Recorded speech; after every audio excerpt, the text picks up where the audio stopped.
Wow. There we go. The scariest thing I do, opening God's Word. It's a great, great responsibility. And we're happy to be back. It's just the 12th year here at this church. 12th visit in 11 years. This first year will have been 0 years with the first visit. Anyway, we've been here a bunch. It just feels like coming home when we get here, seeing our friends. Get to see some new faces today. I like that. I know she's sitting kind of far back. You probably heard that I spit and spray when I speak, so that's a good place to start. But we are happy to be here. If we have an evening, we're not doing anything. We are doing Vacation Bible School this week, and we have a lot of fun with the adults as well as the kids. So please feel welcome. Those of you who attend here regularly, we expect to see you at least one night. And we expect to see Allison all the time for the oldest kids. We'll like that to see her smiling face. But thank you again for bringing us back. Sorry you missed Sunday school this morning. I kind of laid a foundation of someone will be sharing this morning. I'll take a moment and pray, but I do need God's wisdom and guidance. Heavenly Father, looking at your word, trying to teach what you want taught. Trying to speak truth, not error, Father. I need your help. I need your wisdom. Guide my tongue, guide my thoughts as I share, Lord. Open our hearts, each and every one of us, Lord. Open my heart, even. To hear from you, our ears to hear, our hearts to receive, Lord. That we can leave here closer to you, closer to one another. God, if you don't do something, nothing's going to be done. Please let not this hour be spent in vain, but let me spend worshiping you, edifying the saints, building us up, and lifting you high. I pray this in Jesus' name. Amen? Amen. But a very, very common section of the Bible, Ephesians chapter 6, verses 12 through 13. Ephesians chapter 6, 12 through 13. It says, "For we wrestle not against flesh and blood, but against principalities, against powers, against the rulers of darkness of this world, against spiritual wickedness in high places. Wherefore, take unto you the whole armor of God, that ye may be able to withstand in the evil day, and have done all to stand." Now, there is a spiritual battle. It's a spiritual battle. It's not a physical battle. So it's something, we can't see it with our eyes, and yet we're in it. There is something going on in the spiritual realm that we don't see, but we're in it. And in Matthew 28, verses 16 through 18, Jesus said to the disciples, bingo, "Then the 11 disciples went away into Galilee, into a mountain where Jesus had appointed them. And when they saw him, they worshipped him, but some doubted. And Jesus came and spake unto them, saying, All power is given unto me in heaven and in earth. Go ye therefore and teach all nations, baptizing them in the name of the Father, and of the Son, and of the Holy Ghost, teaching them to observe all things whatsoever I have commanded you. And lo, I am with you always, even unto the end of the earth." Verse 18, Jesus said, "All power is given unto me in heaven and in earth." And he used this power to commission the disciples to take the gospel, not just to the Jews, it says, but to all nations. To all nations. And I also, this is actually prophecy fulfilled. Jesus' words are prophecy fulfilled. You go to Daniel chapter 7, verses 13 and 14. Daniel had a vision.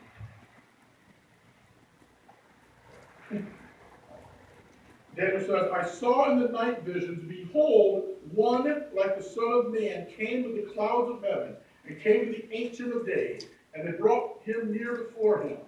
And there was given him dominion and glory and a kingdom, that all people, nations, and languages should serve him. His dominion is an everlasting dominion which shall not pass away, and his kingdom that which shall not be destroyed." So Daniel saw a vision of one like the Son of Man, coming before God. And all power and dominion over all nations were given him. And Jesus says in Matthew, all power is given unto me in heaven and earth. And he sends them out to all the nations. He's given them that power. And that's what's interesting. Is you go back into Ephesians chapter 6, where I started. It says, but against all, we wrestle not against flesh and blood, but against all principalities. And the word translated principalities from the Greek is the same word translated power in Matthew. So our battle is against a real power. And the Greek word, the Greek is actually exousia. Power is exousia. And that's a power of authority. It's a type of power. So Jesus is given authority. And yet, in Ephesians, Paul says we're fighting against authorities in spiritual places. But hallelujah, our authority has more authority. Our authority is more, but there's an authority.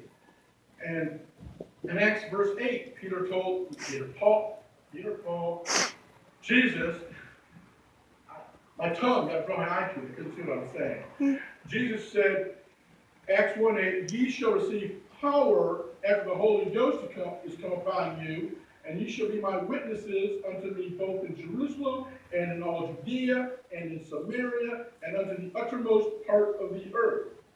He said, ye shall receive power. That word power from the Greek is dunamis. It's not exousia, power of authority. This is dunamis. This is a spiritual power. This is a working power. And back in Ephesians, we wrestle not against flesh and blood, but against principalities and against powers. That power there is the same power, dunamis. So the same power that Jesus is granted to his disciples, we're fighting similar powers in heaven. We have these same weapons. It just kind of struck me, wow, there's an authority, but we have a higher authority. There's a power working, but we have a higher working power. Because ours comes from God, amen. And we're fighting against spiritual wickedness in high places. And high places is where the gods were worshipped. In the Old Testament, they were worshipped on the mountains, the high places. So we're in that battle. And I love the fact that Jesus is taking back the nations, going to all the nations. Jerusalem, Judea, Samaria, and then to the uttermost part of the earth. But that's just a little more of a foundation. We're getting to some of the real meat of the message. In 2 Timothy chapter 2, verses 3 through 4, where I really wanted to get, I just felt the need to lay the foundation. We know the battle we're in. If you don't know the battle you're in, you don't know the enemy, you're not going to win. We need to know. In 2 Timothy chapter 2, verses 3 through 4, thou therefore endure hardness as a good soldier of Jesus Christ.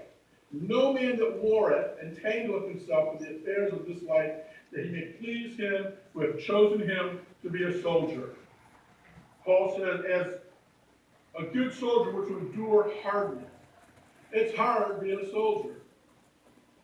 Okay? In the natural world, the soldiers of the lands, they go out into harsh lands, hard lands, they march, they suffer. It's hard to be a soldier. Particularly at the time 2 Timothy was written, it was very hard. Okay? And yet, we're to endure hardness as a good soldier of Jesus Christ. We're in a spiritual war, and we're in the Lord's army. Okay, they're doing a kid's song about that. I'm in the Lord's army. And it says, no man that warreth entangleth himself in the affairs of this life. No man that goes to war gets entangled in the things of this world. You can't be a soldier and be worried about what's happening at home. You can't be a soldier and be worried about, paying your mortgage. You can't be entangled in the things of this world and be a good soldier. And Paul's telling Timothy here that, we can't get wrapped up in the things of this world, or we're not going to be effective in the battle. Okay? We don't want to be entangled in it. Entangled, let's see.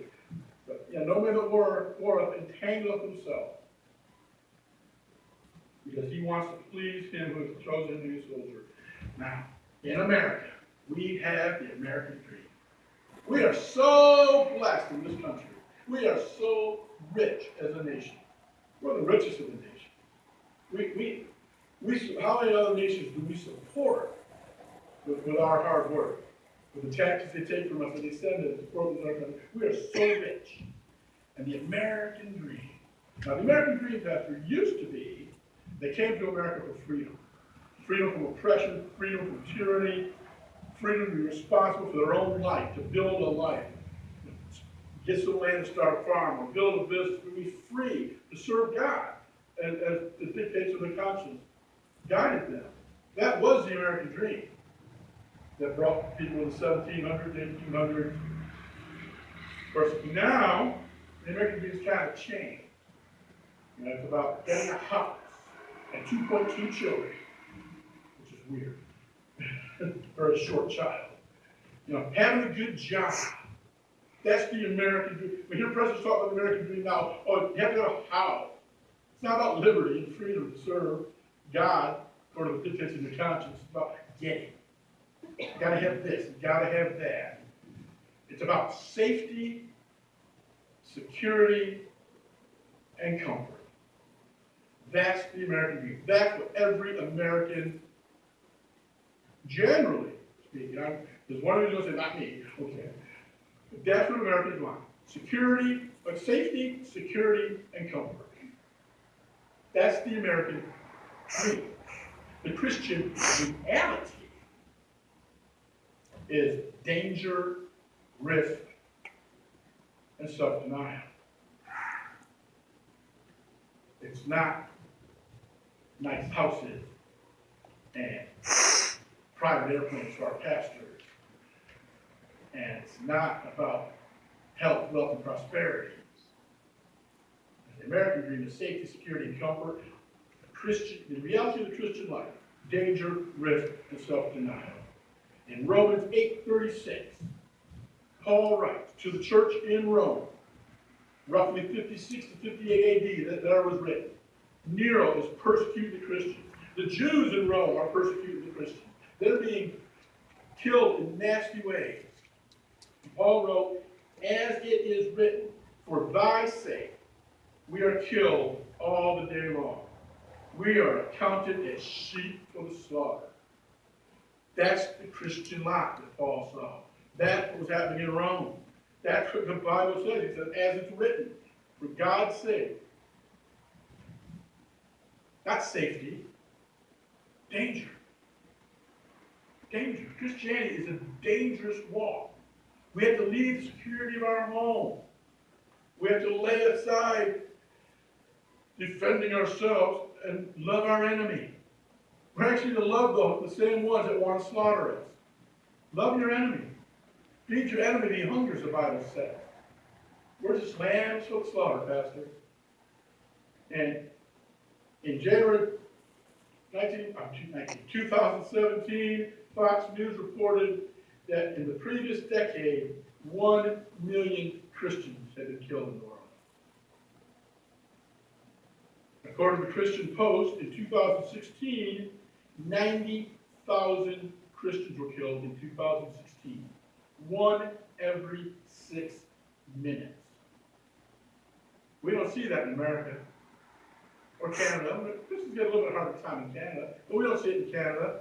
But they see it in the Middle East, they see it in Africa, they see it in India, they see it throughout Asia.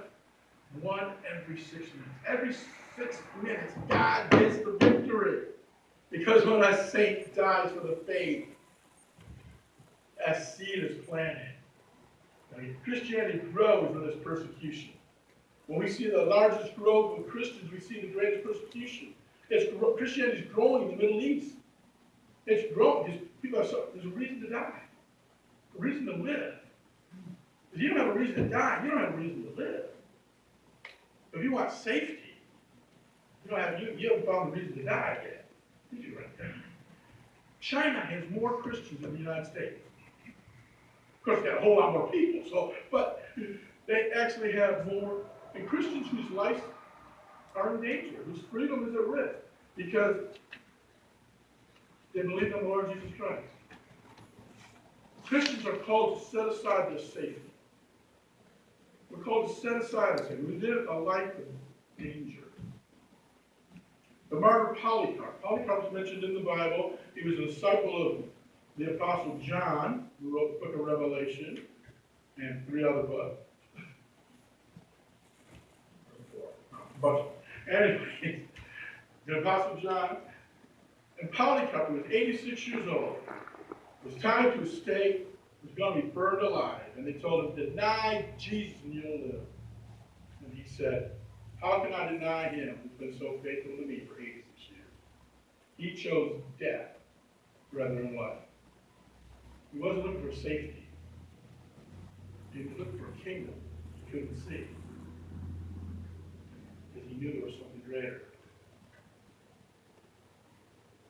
Yes. Which gives you a reason to live. But the American dream is safety.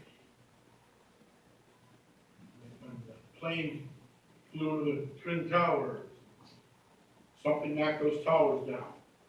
And those planes flew in. And the towers came down. They passed the Patriot Act almost immediately, taking away freedom to American citizens. They already had it written. That's kind of weird.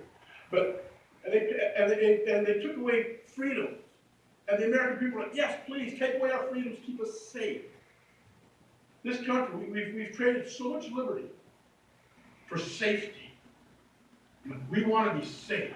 We're willing to give up our privacy. We're willing to give up our rights to be safe. And yet God has called us to die.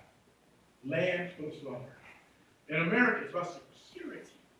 The American, we want to be secure. We want to be comfortable. We want to not worry about where our next meal is coming from. Having a place to sleep. We want to be very secure. My wife, the first summer we were married, like all wives, she wants security. Women marry men for security and protection. That's why we marry. It's for safety and security. That's what women look for. That it's kind of innate in them to look for a man that will provide and protect.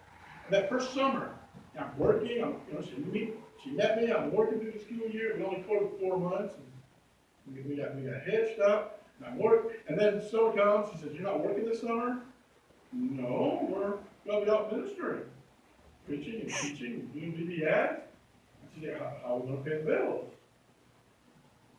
She's like, "Who is this nut? Maybe she should have waited more than 4 months to marry me." She was worried. She was. My answer was, it's God's ministry. He'll provide. And he did. September was tight that year. It was the only time we've ever had to roll our coins for gas money. Was that September. It was tight. But he provided. And she's never asked since. She's never asked since, how are we going to pay to go to this thing? God will provide. But it meant stepping out of her comfort zone. That little bit of, now I'm not sure where the money's coming from. God provides. And as Christians, we're even out of that security. We need to take risks. Okay? The Christian reality is risk. In Luke 18, the rich young ruler came to Jesus and said, "Well, what must I do to inherit eternal life?" And Jesus said, "Sell everything you have, give it to the poor. Follow me." And he left sorrowful because he had many riches. He just came to Jesus. He said, "I'm keeping the commandments." And Jesus said, "Well, sell everything you own." Whoa. Wait a minute. That's risky. That's something I own. I'm going to be poor. I'm going to give it to the poor, and I'm going to be poor. That's risky. That takes faith. He said, "Follow me." I'm going to set aside my security for a hope. That's Christianity. Because we want security in this world, which is insecure, and we'll set aside the hope of that to come.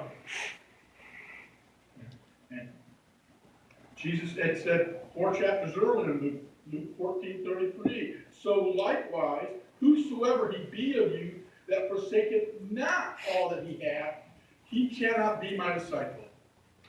You cannot be a disciple of Jesus Christ unless he is the most important thing. You're willing to forsake all. Now, I don't think we're commanded every Christian to sell everything we have and give it to the poor. Jesus was revealing to the rich young ruler's heart that he loved this stuff and this security more than he could love Jesus at that moment. But Jesus calls upon us to put heavenly things before earthly things. Because as long as we're chasing these earthly things, we're not going to be vain, godly good. Because our battle is spiritual. We need to be willing to put God first. We need to be willing to set aside the things of this world when necessary to follow God. We need to be able to give when it hurts to give. When we see a need, a true need, when God puts in our heart, give. We need to give. And sometimes that's hard. And I know. We all give till it hurts. It just hurts really quick. We need to give after it hurts. And it keeps hurting. And not just our money, but our time, of our life. We need to love one another. Loving one another is sacrifice. Love is sacrifice. Love is young people. See, young people. How many of you are married? Any of these teens married? What? Yeah. It's a sacrifice, isn't it, buddy? And it's not just, oh, she's going to fulfill me, make me feel good. It's like, oh, now I've got to do this, and now I've got to do that. And she's got to wash your dirty clothes, and she's got to do, or maybe not, maybe you do the laundry. But we sacrifice, we have to give for one another. And you single ones, when you're looking for a spouse, you're not looking for someone to take care of you. You're looking for someone that you're willing to minister to. That you're willing to set everything aside, if necessary, to take care of this person's needs. Because one day that person you marry is not going to be pretty. One day they're going to be sick. And you're still going to need to stand by them. And sometimes that sickness comes early in life, right? All those pains and these troubles. So love is sacrificial. It's not secure. The American dream is security. I want to know everything's taken care of, everything's under control, and God calls us to take risks. To step out in faith, to follow Him. Christian reality is risk, not security. And the world wants, the American dream is comfort. We want to be comfortable. We don't want to suffer physically. We don't want to be uncomfortable. We want the lazy boy chair, not the hardwood chair. We want to be comfortable. We don't want to be hungry. We don't have to straight day to day get our food and work hard. We don't have our security, and we don't have our comfort. We want comfort. That's the American dream. Safety, security, and comfort. And yet we're called to self-denial. Luke 14:27, Jesus said, "And whosoever does not bear his cross and come after me cannot be my disciple." You must take up your cross daily, the Bible says. A cross is an implement of death. It's not a little 1-inch piece of silver you hang around your neck on a chain. That's not taking up your cross. Taking up your cross is dying to self. Self-denial. A great example of the Word of God is Ananias. The Apostle Paul. At that time, not an apostle and not Paul. But the Pharisee Saul was on the road to Damascus to arrest and bind Christians and take them back to Jerusalem to be jailed or possibly killed. And he met Jesus on the road. Jesus struck him blind. And when Saul, who became Paul, realized who it was, he said, what do you want me to do, Lord? What do you want me to do? And Jesus told him, you go into the city, you find this man Ananias. Acts 9:15-16. But the Lord said unto him, he told Paul to go see Ananias. To Ananias, he said. To Ananias is a Christian man. To Ananias, God said, Ananias said, is Saul's coming? He can arrest us. He says, the Lord said unto Ananias, go thy way, for he is a chosen vessel unto me, to bear my name before the Gentiles and kings and the children of Israel. For I will show him how great things he must suffer for my name's sake. He told Ananias, you go find Paul. He's a chosen vessel. I've chosen him to take the gospel to the nations, to the Gentiles. And you're going to show him, I will show him great things he must suffer for my name. Now here's Ananias. He's a Christian. He's away from Jerusalem. He's secure. He's safe. And Jesus says, you go find this guy. And Ananias says, wait a minute. This guy wants to arrest me. I can be killed. So Ananias did what he could do. He went and found Paul. Because that's what you do when you're a Christian. You give up your security, you give up your safety. He had to go do that. And then Paul. Saul became Paul. You're not going to be comfortable. God told Paul, you're not going to be comfortable.